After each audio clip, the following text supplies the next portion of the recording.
Good day, everyone. It's a new day and it is a new lesson that we will be discussed for today.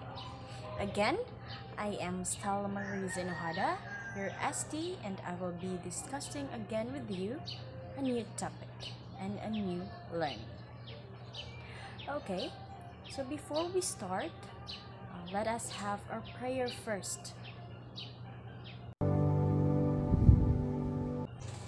the name of the Father, the Son, the Holy Spirit. Amen. Okay, for the attendance, I will send to you later a link, and please provide a screenshot during this session for proof that you are present. Okay, so for today, we will be discussing the independent and dependent clauses. I know for a fact that most of you have an idea on what is an independent and dependent clauses. Can I ask for someone who can give me a whole description of a clause? Yes, very good. In language, a clause is a constituent that links a semantic predicate and a semantic predicate. A typical clause consists of a subject and a syntactic predicate. The latter typically a verb phrase, a verb with any object, and other modifiers.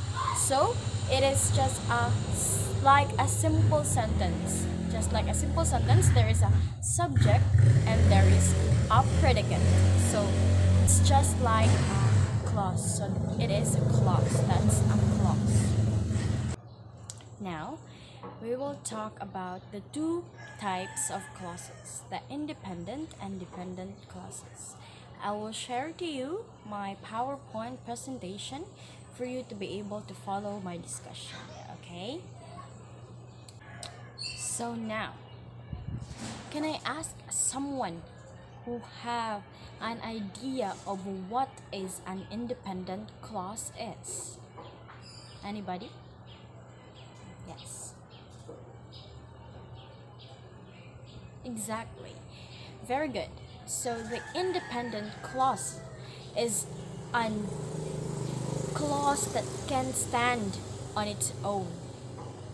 The specific term that you can remember if talking about an independent clause is that it is a clause, it is a phrase that can stand on its own, and you can understand it clearly and not vaguely. Please look at the example of the screen. That is an on independent clauses, and you can see and you can understand clearly the what is the intention or the meaning of the clause. Now let us go on with the other clause, which is the dependent clause. Can anybody share their thought of what is it all about? Mm-hmm. Yes, correct. Thank you for that.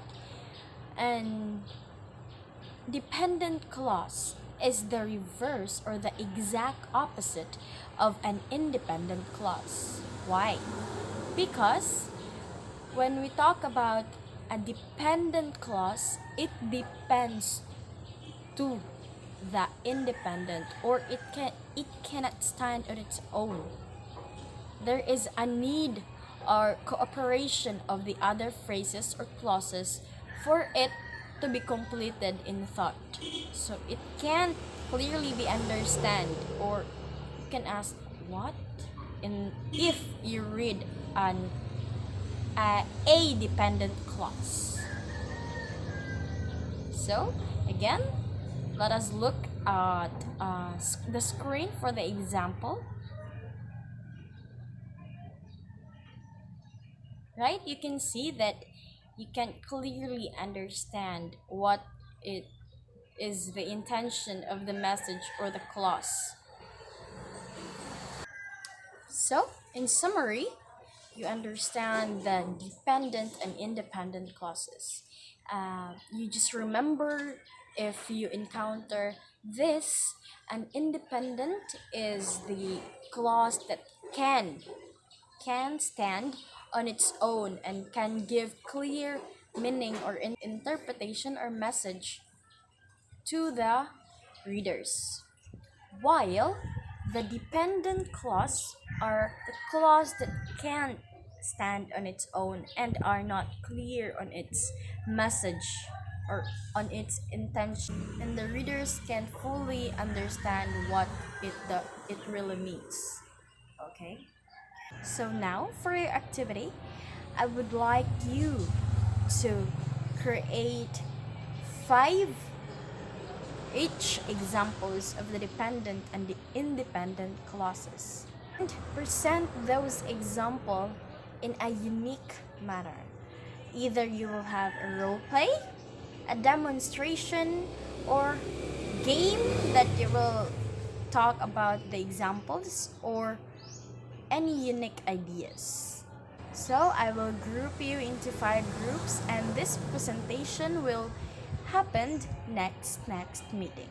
Okay? So again, thank you for today and that's all for our discussion about the dependent and independent clauses. Goodbye for now and see you again for our next discussion.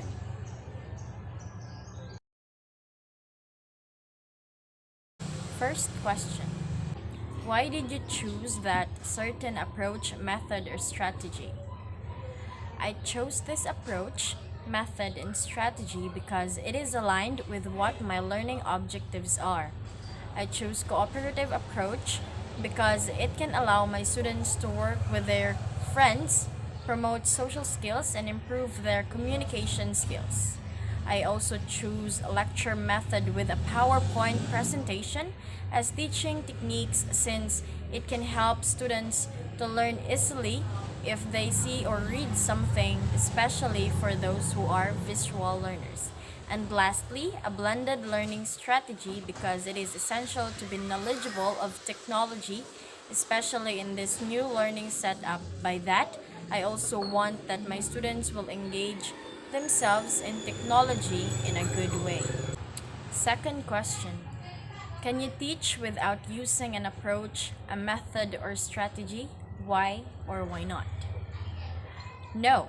Using an approach, method, or strategy is essential for we cannot teach them effectively without this. Our learning objectives will not be met if there is no approach, method, or either strategy associated with it. These aspects are essential in teaching because this can help the teacher as well as the students to meet the learning goal despite the different learning styles of the student. Number 3. What strategy is best for teaching English to non-English speaking students? Explain. For me, the best strategy or strategies for teaching English to non-English speaking students are the application of the teaching strategies, being able to teach to all learners and be able to implement technology to the students in regards to their studies. Non-native English speaking students may find it more difficult to predict what will be on a test or how to study a test for tomorrow. Multiple choice tests are especially challenging since reading the possible answers requires high-level reading skills and test-taking strategies. They may not realize the importance of participation, the relative weight of quizzes and tests, or opportunities for extra credit. Number 4. What strategy will you use in your future class? In my future class, I guess I will use blended learning strategy. Technology are widely visible and present in every sector of our society. Thus, application for the usage of the technology for education is not a question. Going back, blended learning strategy can help students engage in the learning process at their own pace, where they can study on their own. Also, it is beneficial because it enables the students to access the materials anywhere, anytime, while having the benefit of face-to-face instruction and support. Number 5. How was your experience in working with your pre-recorded class demonstration? My experience in working with my pre-recorded class demonstration was complicated because of nervousness that I may not able to do the demonstration properly and as expected by our instructor. Also, noises are everywhere while I was recording, but I am glad I was able to get through it and finish my demonstration. There are also other barriers upon working with my demonstration, but luckily I was still able to cope it up and be able to pass on time.